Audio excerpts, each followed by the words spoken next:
Governor साहब ये बताएं कि जो भी आपने वक्फे से पहले जिक्र किया कि यूनिवर्सिटियों पर यूनिवर्सिटियां बन रही हैं, ये कैसे हो सकता है?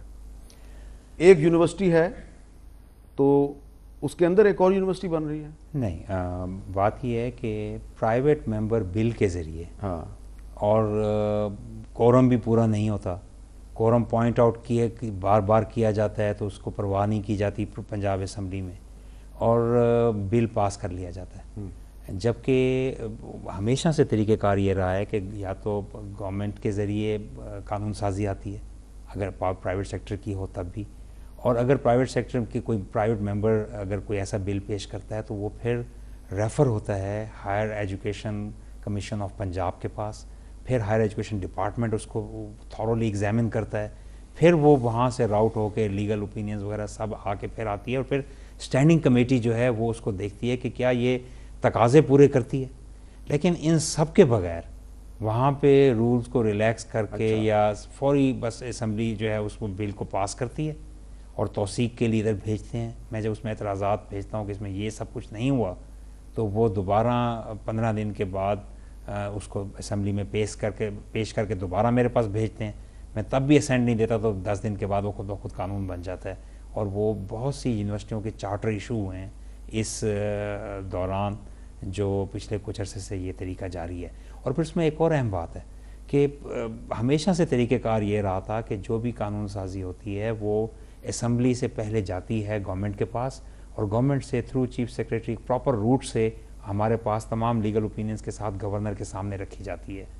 इन्होंने उसको भी ख़त्म कर दिया, और उसके बजाय पंजाब असम्बली से कानून साजी होती है, डायरेक्ट गवर्नर के पास आती है कि आप इसकी असेंट दे दें। तो हमें उसमें वो मुआवनत तमाम शोबों की और मिनिस्ट्रीज़ की और सेक्रेटेरिएट की हासिल नहीं रहती जो कि हक़ है। लेकिन हम अपने तौर पे कोशिश करके उसकी फिर भी आर्क्रेजी से मुताला करते हैं।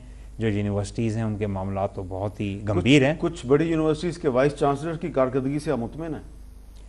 देखिए, यूनिवर्सिटीज़ के वाइस चांसलर्स जो हैं, मुझे नहीं पता आपका इशारा किसी खास तरफ है, लेकिन there is always room for improvement, और उसमें बहुत बेहतरी की गुंजाइश हमेशा रहती है। और वाइस चांसलर्स के साथ मिल के मैंने जैसे ये ज़िम्मेदारी ली थी, क्योंकि पंजाब सबसे बड़ा सूबा होने की हैसियत से इस वक्त कोई 80 के करीब फंक्शनल यूनिवर्सिटीज़ हैं यहाँ पे प्राइवेट और पब्लिक सेक्टर में। तो वाइस चांसलर को इकट्ठा करके हमने कंसोर्शिया बनाया है क्लाइमेट चेंज पे, विमेन एम्पावरमेंट, एजुकेशन पे, हेल्थ पे, हमने ड्रग्स एंड नारकोटिक्स कंट्रोल। तो इसका मतलब है गवर्नर अभी भी काफ़ी कुछ कर सकता है? बिल्कुल, बहुत काम किए जा सकते हैं। एक तो मैंने आपसे जो अर्ज़ किया कि हमारे पास असेंट के लिए बिल्स आते हैं, उनका रिव्यू करना, ये तो यूनिवर्सिटीज़ का मामला तो चलें एक बहुत अलग तरफ चला गया।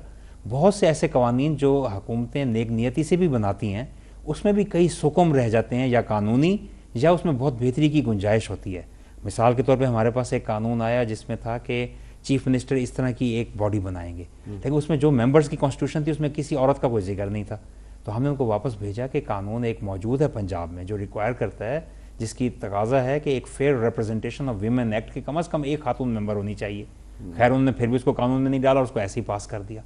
तो इसी तरह एक हमारे पास कानून आया जिसमें जंगलात का था कि अगर पहले कोई अपनी पेनल्टी जो है वो उस पर रिफ्यूज़ कर दे पे करना, तो उस पर मज़ीद पेनल्टी लगाई जा सकती है। तो हमने कहा अगर मज़ीद पेनल्टी भी लगानी है तो रिफ्यूज़ करना कानूनी ज़ुबान ठीक नहीं है। आप कहें कि अगर वो फेल कर दे या वो इनकार करने की बजाय अगर वो नहीं पे कर सका, तो छोटी चीज़ों से लेकर बड़ी चीज़ें तक जो कानूनी तकाज़े हैं उस पर ये एक गवर्नर का ये भी किरदार है। और फिर देखिए, there is a wisdom in it कि ये जो एक 2 डाकखाने बनाए गए हैं कि वज़ीर आला जो भी काम करे in the name of governor किया जाता है, और उसमें बहुत सी चीज़ें ऐसी हैं जो गवर्नर को भेजी जाती हैं उसकी अप्रूवल के लिए। तो इन डूइंग सो हम कुछ समरीज ऐसी होती हैं जिसमें हमें खराबियाँ नज़र आती हैं, हम यहाँ से बैठ के देखते हैं, और उसमें गवर्नमेंट्स फायर फाइटिंग पर मसरूफ़ होती हैं। तो ये इसके अलावा गवर्नर चांसलर भी होता है यूनिवर्सिटीज़ का। तो यूनिवर्सिटीज़ में भी एग्जेक्टिव अथॉरिटी चीफ मिनिस्टर के पास है। ठीक है। डीन की अपॉइंटमेंट और छुट्टी और वीसी की अपॉइंटमेंट और स्टैट्यूटरी पोस्ट, अच्छा, एक एडवाइस वहीं से आती है। एक सवाल बड़ा ज़रूरी है, और वो सवाल जो है मैंने आखिर में रखा हुआ करने के लिए। जब आपने चीफ मिनिस्टर को डी नोटिफाई किया तो खैर अदालत ने उसको सस्पेंड कर दिया। तो बहुत से जो आपके जो मुखालिफिन हैं उन्होंने कहा कि अगर गवर्नर साहब चीफ मिनिस्टर को हटा सकते हैं तो प्रेसिडेंट ऑफ पाकिस्तान गवर्नर को भी हटा सकता है। तो क्या प्रेसिडेंट आपको हटा सकते हैं? हमें सब आप खुद समझदार हैं, आइन को समझते हैं आइन में कोई शौकिया गवर्नर का इख्तियार नहीं होता कि खड़े खड़े किसी को हटा दे। गवर्नर ने कहा है कि आप एतमाद का वोट लें, और जब चीफ मिनिस्टर या ना ले सकें या लेने से एतराज़ करें, इन दोनों सूरतों में वो गवर्नर को डी नोटिफाई करने, गवर्नर जो है वो वज़ीर आला को डी नोटिफाई रूल 22(7) के तहत करने का पाबंद है। और कोई ऐसा कानून या वो नहीं है कि प्रेसिडेंट अपनी मर्जी से गवर्नर को हटा सके। दुरुस्त होगा कि जिस तरह चीफ मिनिस्टर की एडवाइस गवर्नर पे बाइंडिंग है, इसी तरह प्राइम मिनिस्टर की एडवाइस जो है वो प्रेसिडेंट पे बाइंडिंग है, और अगर प्राइम मिनिस्टर नहीं कहता गवर्नर को हटाने के लिए तो प्रेसिडेंट नहीं हटा सकता। जी बिल्कुल ऐसे ही है।